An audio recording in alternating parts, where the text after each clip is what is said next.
Good morning, welcome to Johnson's Garden. I'm Jeremy. There's some things that we can plant in our landscapes and gardens that are not only, I think, fun and attractive to watch, but also are important for our ecosystem, and that's a group of plants that we'll call pollinators, which really kind of varies widely on what's in that group. Yeah, you know, it's attracting those pollinating insects to the landscape, and we've seen a kind of an interest over the past several years. I think June is actually Pollinator Month to kind of celebrate feeding and building up those pollinator populations in the garden and landscape. But a lot of things we can do to attract those very beneficial and important insects and even birds to the landscape to help the pollination cycle. And that pollination, the importance is that's what a major part of our food source also. That's right. So let's look at maybe on some things that will attract them to our gardens, and that's going to be some of our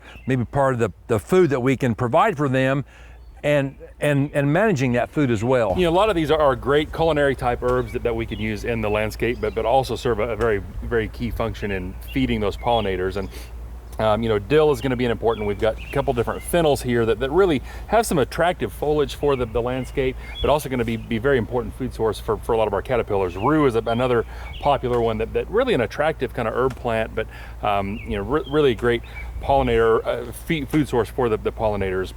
Parsley is another one that's very, very, very popular. And I think it's important too, Jeremy, in managing that is that you kind of deal with that stage of that insect, the caterpillar that's going to be on these plants, consuming it. You think, well, I need to get rid of them, but that's actually part of the life cycle. Yeah, and kind of crossing over to the flowering side, I've got some milkweed here. This is the orange butterfly milkweed. This is a Kansas native, beautiful flowering plant in the landscape. But we'll get some aphids on these from time to time, but we also get the caterpillar. So we really don't want to try to kill those aphids, and then we're going to be controlling the monarch butterfly caterpillars. Aphids, they'll kind of be taken care of kind of in that ecosystem. One of my most favorite plants, because like I say, it is a native, very drought tolerant and heat resistant. The orange is popular, but we've got the pinks, the whites, we've got some tropical milkweed, so and then lots of other different flowering pollinator type plants. So we can have these in the landscape, enjoy the flowers through the summer, also doing good by